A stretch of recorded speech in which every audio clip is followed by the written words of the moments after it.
Una altra família que està d'actualitat són els Candel. Aquesta setmana se celebren els 100 anys del naixement de l'escriptor Paco Candel.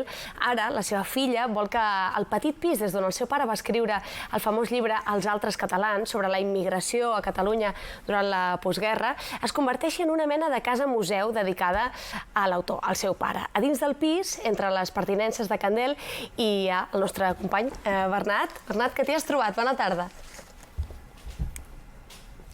Bona tarda, doncs aquí tenim aquest estudi que va servir d'inspiració quan Candel treballava en aquests gairebé 60 llibres que va escriure i han vist la màquina d'escriure. Aquí tenim l'extensa llibreria que tenia ell de tots els llibres i la Maria ens deia que ella vol que això sigui una casa museu, no? Per què? Bueno, en principi és perquè és una casa d'un escriptor que és un referent pels barris, perquè els barris se l'estimen, perquè fa poc em deia de l'associació de veïns, de les entitats, que és un orgull, el millor orgull que tenen, perquè penso que Barcelona seria molt original, perquè tindria la Casa Verdaguer en un extrem i en l'altre un escriptor popular, perquè la immigració antiga seria un far, i per la nova també perquè seria no oblidar-ho.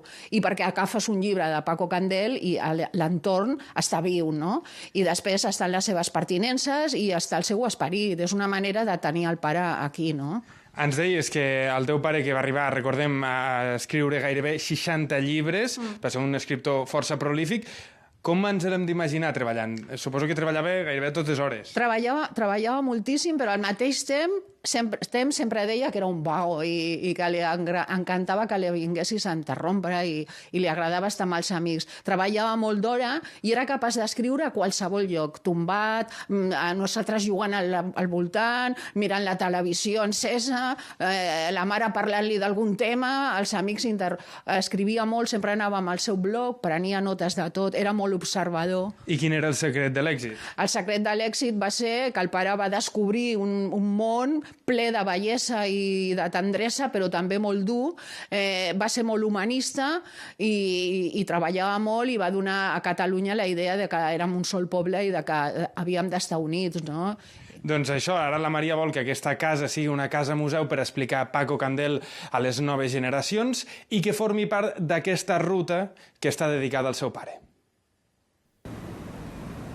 De les barraques de Montjuïc en va sortir un dels noms propis de les lletres catalanes. Amb una mirada integradora, Paco Candel va descriure la vida dels immigrants arribats a Catalunya com ningú havia fet abans. Ara que fa 100 anys del seu naixement, recorrem el seu barri.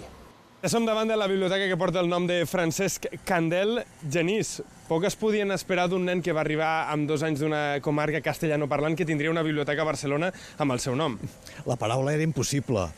Ningú es podia imaginar que un nen que va venir a parar amb una barraca amb la família, amb els Candel, a la falda de Montjuïc, enmig d'una massa immigratòria, milers i milers de persones que venien de la resta de l'estat espanyol, es convertiria en un escriptor tan destacat, amb un concepte que ho va trencar tot, que és Els altres catalans. Amb aquest llibre, el Candel explica per primera vegada d'una manera total un fenomen que preocupava i molt i que es va acabar convertint en la Catalunya del futur. I ara on som, Genís? Som a la parròquia de Nostra Senyora de Port, on va publicar Donde la ciutat canvia su nombre, explicant la vida i miracles dels seus antics veïns de les cases barates. Quan la novel·la surt a la llum pública, els veïns el venen a buscar per atonyinar-lo i per sort no el van trobar perquè la parròquia és molt laberíntica, però ell havia trobat la fórmula. El seu missatge encara és vigent. Sí, perfectament vigent. Mira, som els pocs països del món que tenen un personatge com Candel amb un missatge tan clar de dignitat, empatia i respecte mutu. De fet, som al barri, som a les vivendes de la SEAT. Aquestes vivendes es van fer justament per la dignificació de la gent que treballava a la SEAT. Paco Candel es va acabar convertint en la veu del sense veu. La prova clara de respecte i admiració és aquest mural d'en Roc Black Bloc que va fer el 2022 i que ningú del barri ni de fora s'ha atrevit a tocar. Doncs si et sembla, acabem aquí al mural i acabem en la passejada amb una de les frases de Paco Candel, precisament amb la que tu obres la seva biografia. I l'home acaba estimant la terra on viu, sobretot si aquesta terra no li és hostil. I és aquesta generositat la que, al capdavall, el venç i se'l fa seu. Bravo! Jo crec que hauríem d'aplaudir totes i tots aquí quan som fills o nets d'immigrants. Mira, Tots? 5 de 6. Hosti, 5 no, de 5 de 6. 6. Imagineu-vos. Evidentment, fa la sensació que falta, no? Veus com les de Candel, que valorin la cultura i l'aportació dels immigrants, no? També avui dia el seu missatge està molt vigent. És que és així, no? Perquè segueixen arribant immigrants a Catalunya, ara potser ja no d'Andalusia i d'Extremadura, no? Ara arriben d'altres països, però... Ell ho tenia molt clar. Ell va escriure, a més, un altre llibre que es deia Els altres nous catalans, que parlava de la nova immigració.